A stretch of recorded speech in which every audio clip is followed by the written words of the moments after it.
Hello students, welcome to my class. এই ভিডিওতে আমি আলোচনা কৰিম 13.5 এক্সাৰসাইজৰ কুৱেশ্যন নম্বৰ 7, 8, 9. ইয়াৰ আগৰ কুৱেশ্যন কেইটা ইয়াৰ আগৰ ভিডিঅ'ত মই আলোচনা কৰিছিলোঁ। তোমালোকে নিশ্চয় চাইছা চাগে। যদি নাই চোৱা কোনো কথা নাই, এই ভিডিঅ'ৰ ডেছক্ৰিপশ্যন বক্সত মই গোটেইকেইটাৰ লিংক দি দিম, তোমালোকে নিশ্চয়কৈ চাই ল'বা।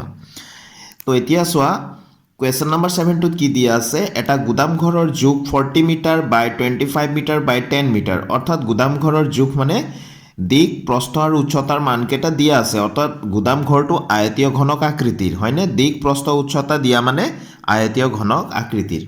এতিয়া কৈছে প্ৰতিটোৰ জোখ 1.5 মিটাৰ বাই 1.25 মিটাৰ বাই 0.5 মিটাৰ হোৱা কাঠৰ সজা, অৰ্থাৎ কাঠৰ কিছুমান বাকচ আছে যাৰ জোখকেইটা দিয়া আছে এই ধৰণে দিক প্ৰস্থ উচ্চতা, অৰ্থাৎ এইটো এটা আয়তীয় ঘনক আকৃতিৰ।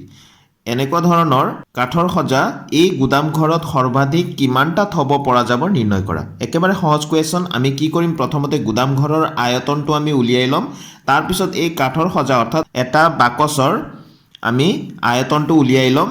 তাৰপিছত এই গুদামঘৰৰ যিটো আয়তন আছিলে তাক আমি এই যে কাঠৰ বাকচটোৰ আয়তন যিটো ওলাব সেইটোৰে আমি হৰণ কৰি দিলেই আমি কেইটা এনেকুৱা ধৰণৰ কাঠৰ বাকচ এই গুদামঘৰটোত ৰাখিব পৰা যাব ওলাই যাব। তো আমি ষ্টাৰ্ট কৰোঁ আহাচোন। ষ্টুডেণ্টছ, এই কুৱেশ্যনটো সমাধান ষ্টাৰ্ট কৰাৰ আগতে এটা ইম্পৰ্টেণ্ট কথা কৈ দিওঁ। ইয়াতে অংকটোত অকণমান ভুল আছে। এই যে গুদামঘৰৰ জোখ দিয়া আছে 40 মিটাৰ বাই 25 মিটাৰ বাই 10 মিটাৰ, 10 নহয়, এইটো 15 হ'ব লাগিব। তোমালোকে কি কৰিবা, ইয়াক 15 বনাই ল'বা, ঠিক আছে। মোৰ প্ৰিণ্টটো 10 হৈ আছে, তোমালোকৰ 15ও থাকিব পাৰে। যদি 15 আছে ঠিকেই আছে, যদি 10 আছে তেনেহ'লে তোমালোকে এইটো কি কৰিবা, 15 মিটাৰ বনাই ল'বা, ঠিক আছে। তো ষ্টুডেণ্টছ, আমি প্ৰথমতে লিখি ল'ম। দিয়া আছে গুদামঘৰটোৰ এল অৰ্থাৎ দিক 40 মিটাৰ, প্ৰস্থ 25 মিটাৰ, উচ্চতা 15 মিটাৰ। এতেকে গুদামঘৰটোৰ আয়তন L into B into H. যিহেতু দিক প্ৰস্থ উচ্চতা দিয়া আছে, গতিকে গুদামঘৰটো এটা আয়তীয় ঘনক আকৃতিৰ হয়। গতিকে আয়তীয় ঘনকৰ আয়তনটো হৈ গ'ল দিক পূৰণ প্ৰস্থ পূৰণ উচ্চতা। গতিকে L into B into H আমি সেইকাৰণে লিখি ল'লোঁ। এলৰ মান দিয়া আছিলে 40, বিৰ মান দিয়া আছে 25 আৰু এইচৰ মান দিয়া আছে 15। 10 আছিলে, আমি 15 বনাই লৈছিলোঁ, হয়নে? তো আমি এইটো 15 লিখি ল'লোঁ, ঠিক আছে। তো 40 ইনটু 25 ইনটু 15 আমি পূৰণ কৰি নিদিওঁ, যিহেতু মই ক'লোৱেই যে এইটোক আমি এইফালে কাঠৰ সজাৰ যিটো আয়তন পাম সেইটোৰে আমি হৰণ কৰিম। পূৰণ কৰি ল'লে সংখ্যাটো ডাঙৰ হৈ যাব, গতিকে এনেকৈয়ে থাকক, ঠিক আছে। তাৰপিছত কাঠৰ সজাটোৰ কি কি দিয়া আছে মই ইয়াত লিখি লৈছোঁ। আকৌ কাঠৰ সজা এটাৰ দিক দিয়া আছে 1.5 মিটাৰ, প্ৰস্থ দিয়া আছে 1.25 মিটাৰ আৰু উচ্চতা দিয়া আছে 0.5 মিটাৰ। এইকেইটা দিয়া আছে, হয়নে? এতেকে কাঠৰ সজা এটাৰ আয়তন L into B into H. যিহেতু কাঠৰ সজাটো এটা আয়তীয় ঘনক আকৃতিৰ, গতিকে আয়তীয় ঘনক হ'লেই তাৰ ফৰ্মুলাটো হৈ গ'ল দিক পূৰণ প্ৰস্থ পূৰণ উচ্চতা। গতিকে এইবাৰ দিক দিয়া আছে অৰ্থাৎ এল দিয়া আছে 1.5 মিটাৰ, প্ৰস্থ দিয়া আছে 1.25 মিটাৰ আৰু উচ্চতা দিয়া আছে 0.5 মিটাৰ। গতিকে এইচৰ ঠাইত 0.5 মিটাৰ লিখি ল'লোঁ, ঠিক আছে। এইকেইটাকো মই পূৰণ কৰি দিয়া নাই। তো ষ্টুডেণ্টছ, আমি তাৰপিছত লিখিম এতেকে গুদামঘৰত থ'ব পৰা কাঠৰ সজাৰ সৰ্বাধিক সংখ্যা ইকুৱেল গুদামঘৰৰ আয়তন বাই কাঠৰ সজা এটাৰ আয়তন। তো গুদামঘৰৰ আয়তনটো আমি কিমান পাইছিলোঁ ইয়াত লিখি লওঁ। আমিতো পূৰণ কৰি দিয়া নাছিলোঁ। 40 ইনটু 25 ইনটু 15 আছিলে, হয়নে? তাৰপিছত কাঠৰ সজা এটাৰ আয়তন আছিলে 1.5 ইনটু 1.25 ইনটু 0.5। গোটেইকেইটা ওপৰতো পূৰণ আছে, তলতো পূৰণ আছে, ঠিক আছে। তো ওপৰতো আছিলে গুদামঘৰৰ আয়তন আৰু তলৰটো আছিলে কাঠৰ সজা এটাৰ আয়তন। এতিয়া তলত দশমিক কেইটা আছে চোৱাচোন। দশমিক কেইটা আমি আঁতৰাই ল'ব পাৰোঁ। হৰৰ পৰা যদি আমি দশমিক আঁতৰাওঁ আমি কি কৰিম চোৱাচোন। এইটো 40 ইনটু 25 ইনটু 15, এইকেইটা যেনেকৈ আছে তেনেকৈ লিখি ল'লোঁ। তাৰপিছত মই এইটো 1.5 আছে, মই ইয়াত যদি 15 লিখোঁ, দশমিকৰ পিছত এটা অংক আছে, হয়নে? গতিকে মই 10ৰে পূৰণ কৰি দিব লাগিব। যিহেতু হৰৰ পৰা মই আঁতৰাই আছোঁ দশমিক, লবত মই 10 এটা পূৰণ কৰি দিম, ঠিক আছে। সেইধৰণে ইয়াত আছে 1.25, গতিকে 125 লিখিলোঁ।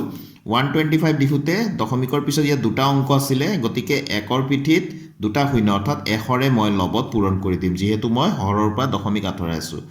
আকৌ ইয়াতে 0.5 আছে, জিৰ'টো বাদ দিলোঁ বাৰু, জিৰ'টোৰ কোনো অৰ্থ নাই। 0.5 আছে, ইয়াক মই অকল 5 লিখিলোঁ।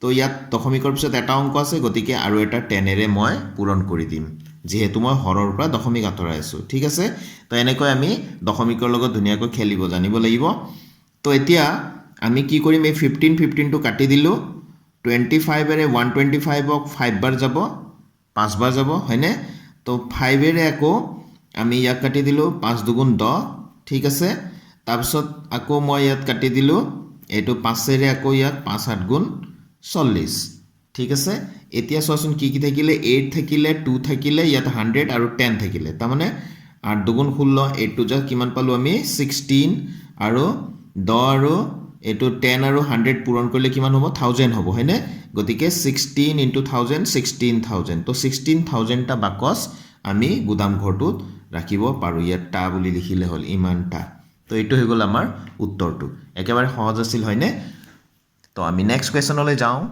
তো কোৱেশ্যন নম্বৰ 8 ত দিয়া আছে 12 সেন্টিমিটাৰ বাহু বিশিষ্ট এটা গোটা ঘনক কাটি সমান আয়তনৰ 8টা ঘনক পোৱা গ'ল নতুনকৈ পোৱা ঘনক এটাৰ বাহুৰ জোখ কিমান হ'ব ইয়াৰ উপৰিও ডাঙৰ ঘনকটো আৰু সৰু ঘনক এটাৰ পৃষ্ঠকালিৰ অনুপাত উলিওৱা তো প্ৰথমতে আমি কি কৰিম ডাঙৰ ঘনকটোৰ আয়তনটো আমি উলিয়াই লম যাৰ জোখ আছে 12 সেন্টিমিটাৰ তাক আমি 8 এৰে হৰণ কৰিলে সৰু ঘনক এটাৰ আমি আয়তনটো আমি পাম তাৰ পৰা আমি বাহুৰ জোখটো উলিয়াই লম লগতে আৰু এটা কোৱেশ্যন কৈছে ডাঙৰ ঘনকটো আৰু সৰু ঘনকটোৰ পৃষ্ঠকালিৰ অনুপাতটো উলিয়াব দিছে তো একেবাৰে সহজ আমি কৰো আহা তো ষ্টুডেন্টস আমি প্ৰথমতে লিখি ললো যে ডাঙৰ ঘনকটোৰ বাহুৰ জোখ দিয়া আছে 12 সেন্টিমিটাৰ আমি এই ডাঙৰ যেটো ঘনক আছে তাৰ পৰা আমি সৰু সৰু 8টা ঘনক উলিয়াব লাগে প্ৰশ্ন দিয়া আছে সেইকাৰণে সৰু ঘনক এটাৰ আয়তন হ'ব ডাঙৰ ঘনকৰ আয়তন বাই 8 এয়া চোৱা ডাঙৰ ঘনকৰ আয়তন বাই 8 গতিকে ডাঙৰ ঘনকৰ আয়তন কিমান হ'ব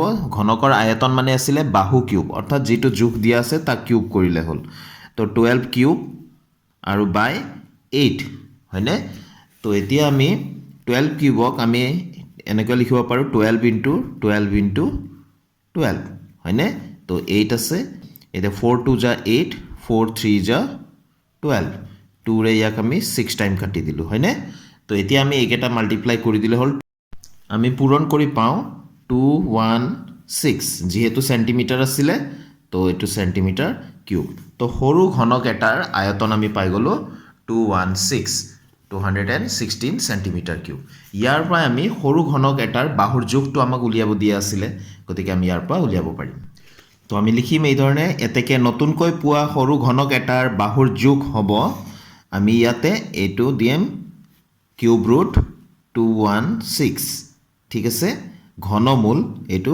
216 এই ক্যাপটোৰ ভিতৰত 3 দিম এটো ঘনমূল বুজাব তো এতিয়া এটো ঘনমূল আছে 216 মানে হৈ গ'ল 6 কিউব মানে 6 into 6 into 6 পূৰণ কৰিলে তিনিটা 6 পূৰণ কৰিলে আমি পাও 216 তো এটো 6 কিউব হ'ব হয়নে 6 কিউব তো আমি এতে 6 কিউব লিখিলো কিউব থাকিলে ঘনমূলটো আতৰিব যেনেকৈ বৰ্গ থাকিলে বৰ্গমূলটো আতৰি যায় তেনেকৈ কিউব থাকিলে কিউব ৰুট অৰ্থাৎ ঘনমূলটো আতৰি যাব অৰ্থাৎ আমি ইয়াত পাম 6 যেহেতু এটো সেন্টিমিটাৰ কিউব আছিল আমি ইয়াত বাহুৰ জোখ কৈছে গতিকে আমি ইয়াতে আমি দিম সেন্টিমিটাৰ তো 6 সেন্টিমিটাৰ নতুনকৈ পোৱা সৰু ঘনক এটাৰ বাহুৰ জোখ হ'ব 6 সেন্টিমিটাৰ আকৌ ষ্টুডেন্টস আমাক ডাঙৰ ঘনকৰ পৃষ্ঠকালি আৰু সৰু ঘনকৰ পৃষ্ঠকালিৰ অনুপাতটো উলিয়াব দিছিল হয়নে গতিকে আমি অনুপাতটো উলিয়াবলৈ হলে এনেকৈ আমি ভগ্নাংশ আকাৰত তলে ওপৰে আমি লিখি লম যিকোনো ঘনকৰ পৃষ্ঠকালিৰ ফৰ্মুলাটো হৈ গ'ল 6 into বাহু স্কয়াৰ 6 into বাহু স্কয়াৰ তো 6 into বাহু কিমান আছিল ডাঙৰ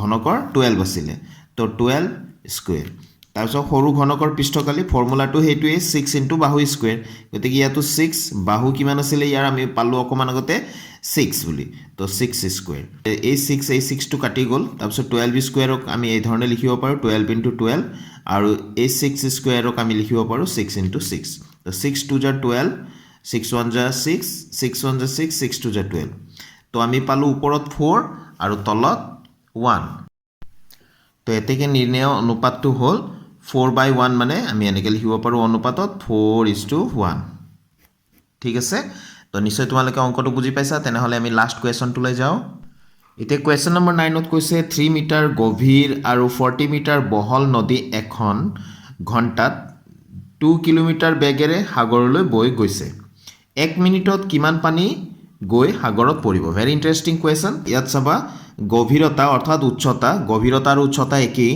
গতিকে h দিয়া আছে 3 মিটাৰ আৰু বহল অৰ্থাৎ প্ৰস্থ দিয়া আছে 40 মিটাৰ আৰু 1 ঘণ্টাত 2 কিলোমিটাৰ দিশটো হৈ যায় পানীৰ দিশটো আৰু 1 ঘণ্টাত ইয়াৰ পৰা বৈ এনেকৈ 2 কিলোমিটাৰলৈকে এনেকৈ পানী যাব পাৰে এইটো আমি দিশ হিচাপে ল'ব পাৰোঁ 1 ঘণ্টাত যদি 2 কিলোমিটাৰ হয় 1 মিনিটত কিমান হয় সেইটো আগতে উলিয়াই ল'ম আমি তেনেহ'লে আমি যেটো আয়তন হয় আমি আয়তনটো উলিয়াই দিলে উত্তৰটো আমি পাই যাম তো আমি কৰোঁ হাচোন তো ষ্টুডেন্টস চোৱাচোন মই কি লিখি ল'লোঁ 1 ঘণ্টাত পানী বৈ যায় 2 কিলোমিটাৰ এইটো আমাক দিয়া আছে 1 ঘণ্টাত পানীখিনি বৈ যায় কিমান দূৰ 2 কিলোমিটাৰ 1 ঘণ্টা মানে 60 মিনিট সেইকাৰণে লিখিলোঁ অৰ্থাৎ 60 মিনিটত পানী বৈ যায় 2 কিলোমিটাৰ আমাক লাগে 1 মিনিটত তো 1 মিনিটত পানী বৈ যায় এইটো 2 কিলোমিটাৰ বাই এই 60 টো তলত লিখিব লাগিব হয়নে 60 ৰে হৰণ কৰি দিলে আমি 1 মিনিটত পানীখিনি কিমান দূৰলৈ বৈ যায় হেতু আমি পাম তো কিলোমিটাৰক আমি মিটাৰলৈ লৈ যাব যেহেতু বাকি একক এটা মিটাৰত দিয়া আছে প্ৰশ্নত চাই লবা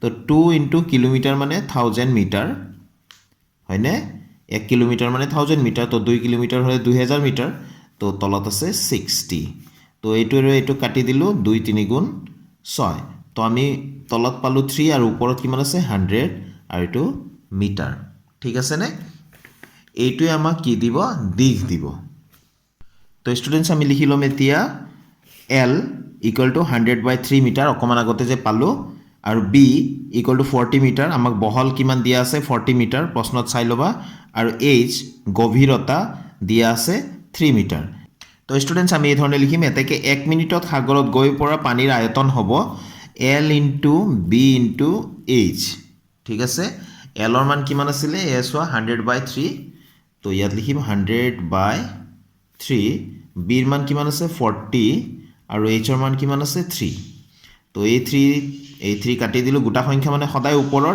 তো হৰৰ এটা আৰু লবৰ এটা আমি কাটি দিব পাৰো তাৰ পিছত থাকি গল 100 * 40 তো কিমান থাকি গল 100 * 40 তো আমি যদি মাল্টিপ্লাই কৰো এই দুটা কিমান পাম 4000 মিটাৰ কিউব গুটেখিনি মিটাৰত লৈছিলো হয়নে নহয় আয়তন হলে মিটাৰ কিউব দিব লাগিব তো স্টুডেন্টস এইটো হৈ গল আমাৰ শুদ্ধ উত্তৰটো ইয়াৰ লগে লগে আমি গুটেকিটা 13.5 ৰ কোৱেশ্চন শেষ কৰিলো এইটো ভিডিঅত আশা কৰো তোমালোকক এই ভিডিঅ কেটাই অকমান হলেও সহায় কৰিব তো তোমালোকে ভালকৈ প্ৰেক্টিস কৰি যাবা নিশ্চয় পাৰিবা একেবাৰে সহজ কেৱল আমি ফৰ্মুলা কেটা মুখস্থ ৰাখিব লাগিব আৰু পূৰণ হৰণ কেটা আমি জানিব লাগিব তো স্টুডেন্টস এই ভিডিঅটো মই ইয়াতে সামৰিছো নেক্সট ভিডিঅত আকৌ লগ পাম আনটো এক্সাৰসাইজৰ কোৱেশ্চনৰ সলুশনৰ সৈতে thank you students keep watching my channel